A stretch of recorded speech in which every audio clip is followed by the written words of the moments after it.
Ron Hornaday in the Napa truck is the leader here, but we've got a crash involving Boris Said and Jack Sprague over in turn number 2 as they were trying to come through the field.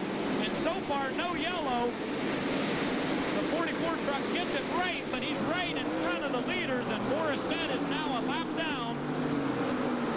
And Norrick has crashed. Another truck's crashing. Kenny Irwin is involved over in turn number 4 as he slams into the wall on the outside. An unbelievable turn of events as evidently oil down on the racetrack and a major pileup here at Bristol. I think Lance Norrick blew an engine going in turn 3 down here, and the leaders came through here. Ron Hornaday went real high, almost spun out, and then Kenny Irwin came in there and spun around and ran into Terry Cook, who had initially spun, I think, in the oil. Unbelievable. Terry Cook from Sandusky, Ohio, having a good run tonight in the PBA truck, and boy, what a terrible break for the Ray Bestis team and Kenny Irwin. He is okay. He has just now put the window net down. Terry Cook out of his truck, and he is okay walking around, but a tough break for both of those drivers who were performing so well. Take a look at just exactly what happened. This is over in turn 4. Now, Boris Said in the 44 truck has spun. You see Jack Sprague is down here on the inside, but he gets it right and starts to go. Now, there is no caution on the racetrack at this point. See, right now, Boris Said is off the racetrack, but to get going, he pulls on the racetrack. Ron Hornaday actually went by him on the apron coming off of turn 2. So at that point, Boris Said had already gone a lap down, and then the big pileup happened at the opposite end of the speedway, where Terry Cook made significant contact, and Kenny Irwin had absolutely nowhere to go. There you see Terry Cook making the walk to the infield care center, which is mandatory. Which I think the accident that happened over in turn 3 and 4 had nothing to do with what happened to Boris Said and Jack Sprague over in turn 2. Absolutely. So a wild night here at Bristol Motor Speedway. This place can reach out and bite you. The 10th caution on lap 166. Boris Said now a lap down in the number 44. Hornaday has been your leader all night long.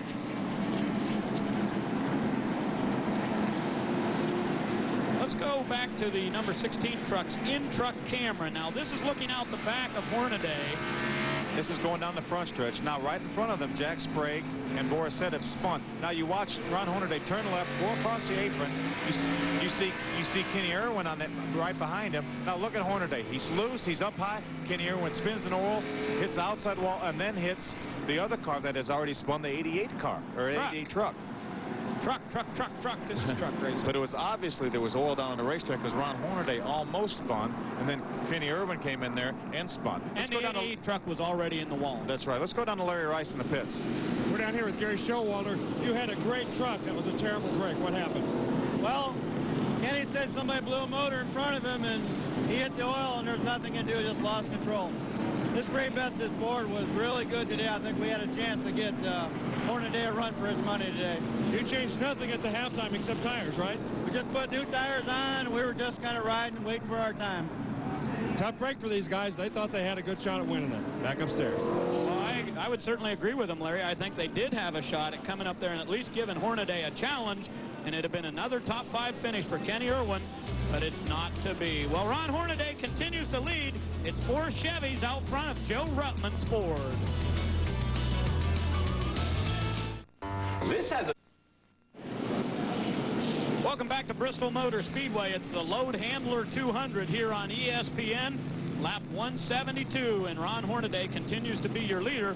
The big question now is, can Rich Bickle or Jay Sauter give a challenge to Hornaday? It's going to be interesting to see if they can, because Rich Bickle has been towards the front the whole night, but Jay Sauter has had to work his way from way back in the pack. So, you know, they may have a better truck than the guys that have been up in second trying to give Ron Hornaday a run. But I'll tell you, Ron Hornaday gets such a jump on the restart that it'll take you 15 laps just to gain back what he gains on the restart. He's a half a straightaway ahead by the time the second place car clears the lap car that starts on the inside.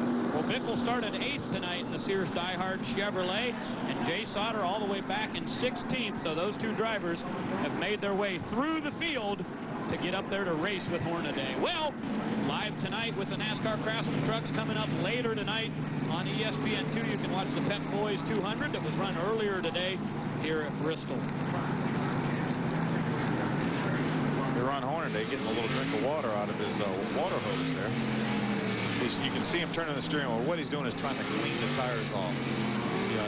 You run through a lot of rubber that's come off these tires, and it gets on the tires. We call it buildup, and it can be very, very slick. So that's what Ron Hornaday's trying to do right now, is clean those tires off, get ready for this restart. Because I'll tell you, I'm watching with a lot of interest as to how he does it, because he's the best I've ever seen. No doubt about it. 1 lap to go, and we'll be back to racing. Blaze Alexander and the Lisa Express truck will be lined up on the inside. Alexander is being shown a couple of laps down. No, just 1 lap down in 16th, excuse me. But you're right, this restart could be critical for Rich Bickle. He has not had a chance to challenge Hornaday. We'll see if the Sears Diehard truck has anything for him tonight. 2 victories in 1997 for Bickle, 1 for Hornaday. Of course, Hornaday won at Tucson earlier this year, a track that's nothing like Bristol. Not at all. Not many of them like this place here, a concrete jungle. Is back out, and there goes that classic jump that we have seen. Hornaday was able to really move in on Bickle, and Blaze Alexander drops in the lap truck, which holds up Bickle, but Bickle just didn't get a good run. No, he really did. Blaze Alexander really had nothing to do with it that time, because Rich Bickle just did not get a good run. Jay Sauter right now in the 3 truck said the problem is he can't go anywhere because Rich Bickle doesn't go anywhere. Boris Said is off the pace in the federated number 44 on his way to the pit road. So trouble tonight for Boris Said. And down the back straightaway, there was a move from Jay Sauter. There's Said in the federated truck, and the team trying to push him. Maybe he was out of gas. Alexander again 1 lap down in that 62 truck. He is racing right behind Ron Hornaday, and Alexander would love to see a caution come out so he could get by and maybe get back on the lead lap. But 17 and 3 are having a battle here. Jay Sauter with a good truck, a good wrench.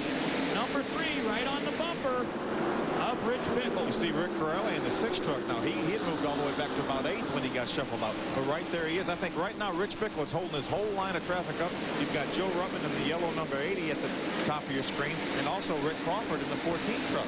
What a great run for Crawford, a former winner on the NASCAR Slim Jim All-Pro Series. Got to see if Jay Sauter can get by Rich Bickle, because everybody we've had in second has not been able to make a run on Ron Hornaday. We need to see another truck and see if he can make a run.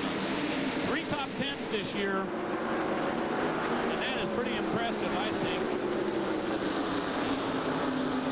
When we're talking about Crawford. He's done a super job. He had an excellent run in Texas, as we talked about earlier. But right now, Jay Sauter is desperately trying to figure out a way to get around Rich Bickle's truck. Well, there'll be a shakeup in the Cintas rookie order tonight as Kenny Irwin Jr. has crashed out of this race. He is leading Rick Crawford, and Crawford with 98 points, Irwin with 131. But Crawford, if he's able to stay in the race at this point, will make a major gain on him in the Rookie of the Year challenge.